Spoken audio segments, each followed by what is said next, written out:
Hai, berjumpa kembali. Pada sesi ke-7 ini kita akan masuk kepada topik pembahasan tentang reformasi badan usaha milik negara dan badan usaha milik daerah. Nah, pada sesi ke-7 ini kita akan belajar tentang membahas sasaran serta kebijakan reformasi badan usaha milik negara dan daerah. Kemudian kita akan membahas reformasi pengelolaan serta strategi restrukturisasi badan usaha milik negara dan daerah. Pada pertemuan sebelumnya, kita sudah belajar tentang penilaian kesehatan badan usaha milik negara. Maka dapat dipahami bahwa BUMN dalam keberadaannya dapat diharapkan memberikan kontribusi penerimaan kepada negara dan daerah. Adapun upaya-upaya yang dilakukan seperti pemantapan penerapan prinsip-prinsip tata kelola yang baik dalam pengelolaan BUMN, adanya standar kerja, upaya peningkatan transparansi dalam pengelolaan BUMN, semua upaya ini diperkirakan untuk mencapai kinerja BUMN, seperti laba yang dihasilkan, jumlah BUMN yang menghasilkan laba, jumlah BUMN yang sehat, serta angka tingkat hasil aset atau return on asset atau ROE dapat mengalami peningkatan. Pada kenyataannya, kinerja pada sebagian badan usaha milik negara dan daerah sejauh ini masih belum maksimal seperti yang diharapkan. Artinya, keberadaan BUMN atau BUMD kurang menguntungkan bagi negara atau daerah, dan bahkan menjadi beban negara dan daerah. Maka, untuk mengoptimalkan kinerja BUMN yang kinerjanya belum maksimal, diambillah kebijakan agar BUMN mampu meningkatkan pengembangan program dari pemerintah dalam rangka penyehatan BUMN. Strategi reformasi inilah yang nantinya dapat mengembangkan upaya tersebut. Pada kegiatan belajar pertama, kita akan melihat sasaran serta strategi reformasi BUMN. Nah, untuk itu kita harus menjawab dulu mengapa penting reformasi. Dan Anda harus paham lebih dahulu apa arti kata reformasi. Maka kita lihat reformasi yang berasal dari kata reform. Menurut Oxford Advanced Learners Dictionary tahun 1978 adalah become better by removing obstacles or putting right what is bad or wrong. Rumusan tersebut menggambarkan bahwa pada dasarnya reformasi adalah mengubah atau membuat sesuatu menjadi lebih baik daripada yang sudah ada. Artinya, reformasi bertujuan mengoreksi dan memperbaharui terus-menerus arah pembangunan bangsa yang selama ini jauh menyimpang kembali ke cita-cita proklamasi. Menurut Haris dalam Kartika tahun 2016, reformasi adalah suatu tindakan korektif yang mengasumsikan telah banyak terdapat terjadinya kekeliruan di masa lampau. Untuk melakukan perubahan korektif selalu bermula dari hadirnya sejumlah kesadaran atau pengakuan bahwa ada sesuatu yang keliru atau salah dalam struktur kehidupan yang ada. Inti reformasi adalah memulihkan kekuasaan, menyeimbangkan kekuasaan penguasa negara dengan kekuasaan di tangan masyarakat. Kemudian kita melihat sasaran program reformasi. Sasaran program reformasi BUMN menurut Mahmudin dalam Kartika tahun 2016 meliputi sasaran nasional, sasaran finansial, serta sasaran bagi BUMN dan konsumen. Nah, kita akan melihat sasaran secara nasional. Nah, sasaran utama program reformasi BUMN adalah untuk menjamin adanya peningkatan pertumbuhan kinerja BUMN, peningkatan efisiensi dan keuntungan guna menunjang pemulihan ekonomi nasional, serta untuk meningkatkan mutu pelayanan yang diberikan BUMN kepada masyarakat. Terwujudnya BUMN yang tangguh dan mampu bersaing di pasar global. Kemudian memperbaiki keuangan negara melalui peningkatan pendapatan dan mengurangi atau menghilangkan penambahan dana kepada BUMN. Nah, sasaran berikutnya mengurangi peranan pemerintah terutama dalam sektor-sektor industri yang kompetitif. Kemudian mengembangkan pasar modal dan memperluas kepemilikan masyarakat atas BUMN dan redistribusi kekayaan. Kemudian kita lihat sasaran secara finansial. Sasaran program reformasi BUMN di bidang finansial dapat dibagi dalam dua komponen, yaitu untuk perseroan dan untuk pemerintah. Sasaran finansial untuk perseroan adalah untuk meningkatkan daya saing BUMN terhadap perusahaan swasta dan meningkatkan laba. Pencapaian sasaran tersebut akan membuat BUMN mampu melakukan ekspansi usaha, baik menggunakan sumber dana internal atau laba ditahan maupun melalui utang-utang komersial tanpa mengharapkan bantuan pendanaan pemerintah.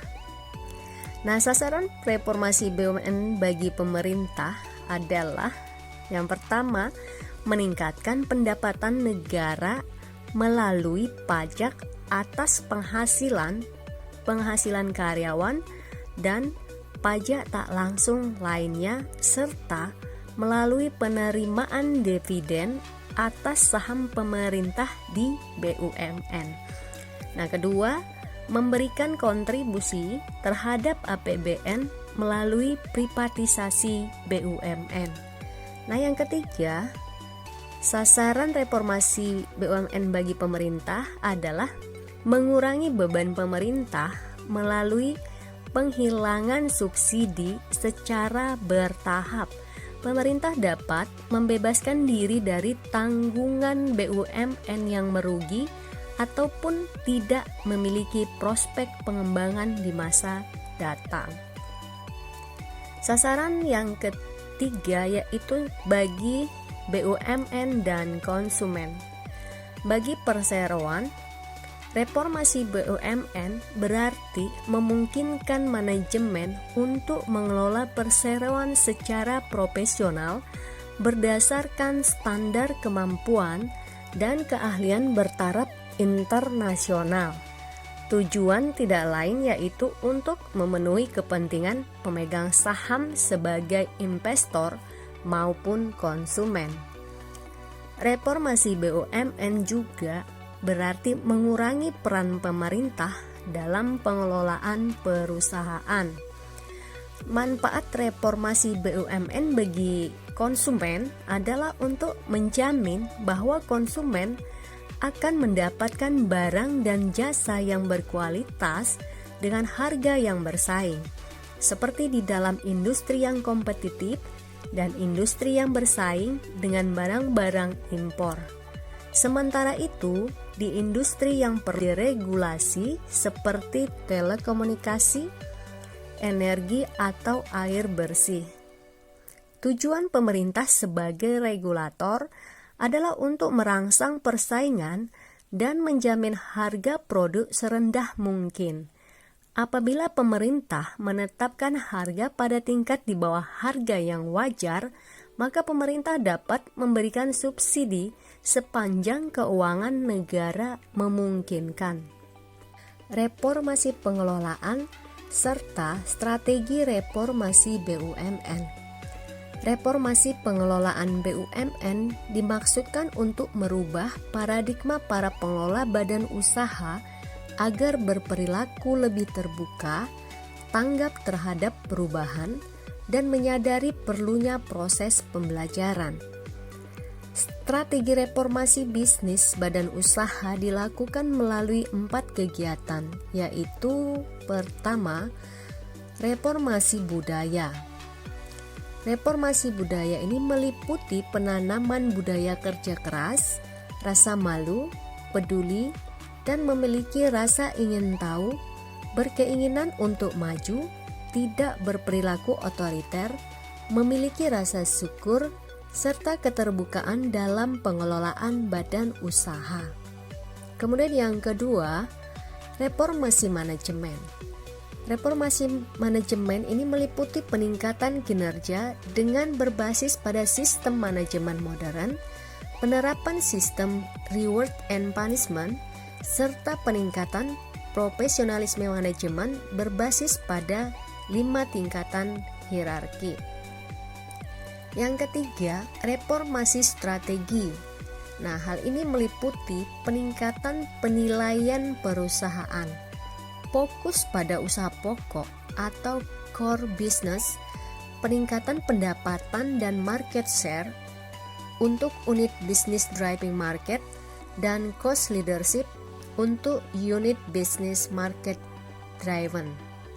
Dan yang keempat, reformasi pengelolaan. Hal ini meliputi pengelolaan usaha, meliputi penyederhanaan organisasi dan struktur usaha sejenis, penciptaan struktur organisasi yang flat, tetapi tetap efektif atau kaya fungsi dan hemat struktur. Secara umum, reformasi BUMN diperlukan untuk memperbaiki kinerja dan kondisi-kondisi yang dirasakan menghambat perekonomian dan memperburuk keuangan pemerintah. Nah, berikut ini alasan-alasan umum perlunya tindakan reformasi BUMN adalah sebagai berikut. Yang pertama, biaya produksi yang relatif tinggi menyebabkan tingkat laba yang dicapai menjadi rendah dan ketidaksanggupan perseroan untuk membiayai perluasan usaha dari laba yang ditahan. Nah, kedua, keuangan pemerintah menyebabkan investasi baru tidak dapat dibiayai dari APBN, baik melalui dana segar pemerintah maupun proyek pemerintah yang dialihkan sebagai aset atau PMB, serta adanya kebijakan nasional untuk mengurangi subsidi. Yang ketiga, tidak banyak sumber dana baru yang dapat diharapkan dari sistem perbankan karena saat ini masih dalam proses recovery. Keempat, kerja sama usaha yang selama ini dijalankan oleh BUMN hanya memiliki peranan terbatas dan tidak dapat menggantikan restrukturisasi BUMN itu sendiri.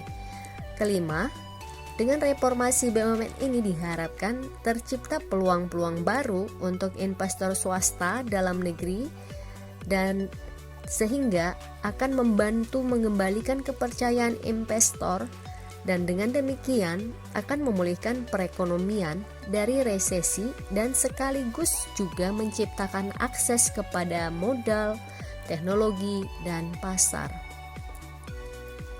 Sebagai langkah tindak lanjut pemerintah berupaya untuk melakukan reformasi BUMN telah dimulai pada tahun 1980-an melalui penerbitan Instruksi Presiden Nomor 5 Tahun 1988 yang dijabarkan lebih lanjut dengan Surat Keputusan Menteri Keuangan Nomor 740 dan 741 Tahun 1989.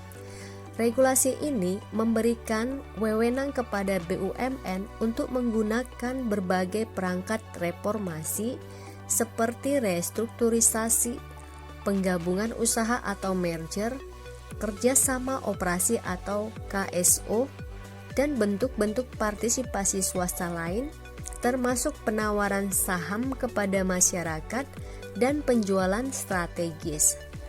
Sektor yang kompetitif tetapi juga dimungkinkan dalam bentuk kerjasama usaha di sektor infrastruktur, transportasi, dan energi. Program reformasi BUMN ini jika ingin berhasil, maka pengelolaan BUMN ini di dalam pengelolaannya harus didasarkan pada prinsip-prinsip bisnis, melakukan perhitungan yang jelas, biaya produksi yang efisien, dan beban atau porsi biaya yang harus menjadi beban fiskal dan adanya subsidi silang. Kemudian, ada kriteria manfaat yang diterima masyarakat jelas dan terukur sehingga dapat dihitung sumbangannya terhadap kemajuan tingkat kemakmuran. Program reformasi BUMN terdiri dari 2 tahap menurut Santoso, yaitu sebagai berikut. Tahap pertama atau gelombang pertama adalah restrukturisasi, profitisasi, privatisasi. Restrukturisasi dimaksudkan sebagai upaya untuk meningkatkan posisi kompetitif perusahaan melalui penajaman fokus bisnis, perbaikan skala usaha, dan penciptaan core competencies. Profitisasi yakni upaya untuk meningkatkan secara agresif efisiensi perusahaan sehingga mencapai profitabilitas dan penilaian perusahaan yang optimal. Dan untuk privatisasi adalah meningkatkan kegiatan penyebaran kepemilikan perusahaan kepada masyarakat umum, swasta, baik nasional maupun asing, sehingga memudahkan perusahaan untuk akses pendanaan, teknologi, manajemen modern, dan pasar internasional. Sejumlah BUMN yang sedang melaksanakan restrukturisasi internal telah menunjukkan perbaikan tingkat kesehatan dan kinerja yang baik. Tahap kedua ditujukan untuk menjadikan BUMN sebagai perusahaan yang memiliki daya saing dan daya cipta tinggi sehingga diharapkan akan mampu unggul di pasar global. Namun, sesungguhnya maksud dari program gelombang kedua ini tidak hanya berskala mikro, tetapi juga mengandung cita-cita nasional, antara lain untuk membantu pemulihan perekonomian Indonesia melalui percepatan pembayaran uang pemerintah atau melalui privatisasi, sekaligus memperbaiki struktur penerimaan yang akan lebih baik atau karena beban utang telah ringan. Kedua, mengejar ketinggalan daya saing perusahaan Indonesia terutama dalam menghadapi AFTA tahun 2003. Ketiga, meningkatkan kesejahteraan rakyat Indonesia dengan berkurangnya utang luar negeri, maka APBN akan lebih sehat dan mampu untuk memberikan prioritas kepada program sosial yang mampu meningkatkan kesejahteraan rakyat, antara lain pendidikan dan kesehatan. Misi gelombang kedua ini menyelamatkan ekonomi Indonesia keluar dari kritis, percepatan pembayaran utang dan perbaikan penerimaan negara, mengejar ketinggalan Indonesia, serta meningkatkan kesejahteraan Indonesia. Agar tujuan reformasi BUMN gelombang kedua dapat diwujudkan, maka salah satu cara untuk mencapainya adalah dengan mengelompokkan BUMN dalam grup yang dikenal dengan holding company. Holding company merupakan alat untuk mencapai tujuan, yaitu pembentukan perusahaan yang berdaya saing dan berdaya cipta tinggi.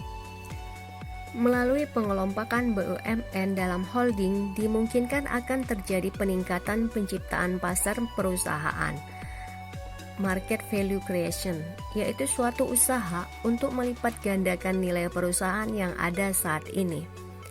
Meningkatkan keunggulan kompetitif, hal ini akan memberikan fokus dan skala usaha yang lebih ekonomis, mampu menciptakan corporate leverage, sehingga dapat meningkatkan bargaining position. Pendekatan dalam reformasi yang berjalan simultan yaitu restrukturisasi dan privatisasi. Dalam hal ini, restrukturisasi diartikan sebagai upaya untuk peningkatan kesehatan perusahaan dengan pengembangan kinerja usaha atau profitisasi BUMN. Langkah yang dilakukan adalah memperkuat posisi manajemen perusahaan melalui peningkatan profesionalisme di jajaran direksi maupun komisaris, serta menyerahkan pengurusan perusahaan sebesar-besarnya kepada manajemen dan meminimalkan keterlibatan pemerintah. Selanjutnya, restrukturisasi di sini sama dengan korporatisasi. Pada kegiatan belajar 2 ini kita akan melihat reformasi pengelolaan serta strategi reformasi badan usaha milik negara dan daerah. Nah, yang pertama kita akan melihat reformasi pengelolaan badan usaha milik negara. Reformasi pengelolaan badan usaha ini dimaksud untuk merubah paradigma para pengelola badan usaha agar berperilaku lebih terbuka, tanggap terhadap perubahan, dan menyadari perlunya proses pembelajaran. Nah, strategi reformasi bisnis badan usaha ini dilakukan melalui 4 kegiatan, yaitu yang pertama, reformasi budaya, reformasi manajemen, reformasi strategi, reformasi pengelolaan. Nah, untuk reformasi pengelolaan usaha ini meliputi penyederhanaan organisasi dan struktur usaha sejenis, penciptaan struktur yang flat tetapi efektif atau kaya fungsi dan hemat struktur. Menurut Muhammad, dalam reformasi pengelolaan ini diperlukan transparansi, dapat dipertanggungjawabkan, kejujuran atau fairness, dan terakhir sustainability. Berikut ini kita akan melihat strategi reformasi BUMN. Kita memerlukan strategi yang besar dalam reformasi BUMN. Menurut Kuncoro, reformasi seharusnya mencakup setidaknya 2 dimensi, yaitu internal corporate BUMN, kemudian positioning BUMN dalam konfigurasi sistem ekonomi nasional. Dilihat dari segi internal corporate BUMN, tersedia 4 strategi, yaitu restrukturisasi, emergensi, hand-off, dan privatisasi. Strategi strukturisasi tidak hanya mencakup perubahan status badan hukum dari Perum menjadi perseroan, seperti Perum Kereta Api menjadi PT Kereta Api Indonesia atau PT KAI, atau Perumtel menjadi PT Telkom dan PT Pos Indonesia. Hakikat restrukturisasi adalah strategis change, perubahan strategik yang menggunakan penurunan skala usaha, perampingan, peningkatan daya saing, dan perbaikan kinerja BUMN secara rutin. Kita lihat strategi emergensi bermuara pada strategi penyelamatan, terutama perlu dilakukan untuk BUMN yang tidak sehat, baru pilek atau bahkan sakit parah. Strategi penyelamatan adalah strategi defensif yang diperlukan dengan maksud agar perusahaan bisa bertahan hidup. Untuk tujuan tersebut, sasaran utama strategi penyelamatan adalah efisiensi secara besar-besaran agar adanya aliran kas positif. Oleh karena itu, pengurangan biaya dan peningkatan pendapatan menjadi esensial dari strategi ini. Dalam strategi emergensi ini perlu dipikirkan alat dan sumber penyakitnya dan mengembangkan solusi yang tepat. Tanpa diterapkan terapi yang tepat, bukan tidak mungkin BUMN semakin sakit dan menjadi beban negara. Sebagai contoh, pemerintah menaikkan harga BBM karena harga minyak dunia naik. Strategi hand-off, menarik diri, perlu dilakukan tidak hanya bagi BUMN tetapi juga menteri terkait dan anggota DPR. BUMN perlu menarik diri untuk bidang usaha yang bukan core kompetensnya. Menjadikan BUMN sebagai sapi perah untuk kepentingan partai dan komisi-komisi DPR, direksi BUMN harusnya menyediakan komisi yang pantas. Akuntabilitas dan good governance menjadi pekerjaan rumah besar dalam hal ini. Positioning BUMN dalam konfigurasi sistem ekonomi nasional mengikuti strategi privatisasi dalam Kuncoro, yaitu privatisasi segera. Pendekatan ini merupakan dorongan IMF atau Bank Dunia dan ADB dengan menjual aset-aset BUMN dengan tujuan memperoleh peningkatan harga jual aset-aset BUMN setinggi mungkin melalui tender. Kedua, restrukturisasi sebelum privatisasi. bertujuan untuk memperoleh harga jual setinggi mungkin setelah privatisasi. Ketiga, restrukturisasi dan privatisasi secara paralel. Strategi reformasi menurut Kuncoro dalam Kartika 2016 memisahkan administrasi perusahaan, artinya negara menarik diri dari semua sektor di mana sistem pasar lebih efektif menghilangkan monopoli BUMN, membiarkan mekanisme pasar dalam alokasi sumber daya, serta mendorong reorganisasi seluruh sektor dan komersialisasi perusahaan.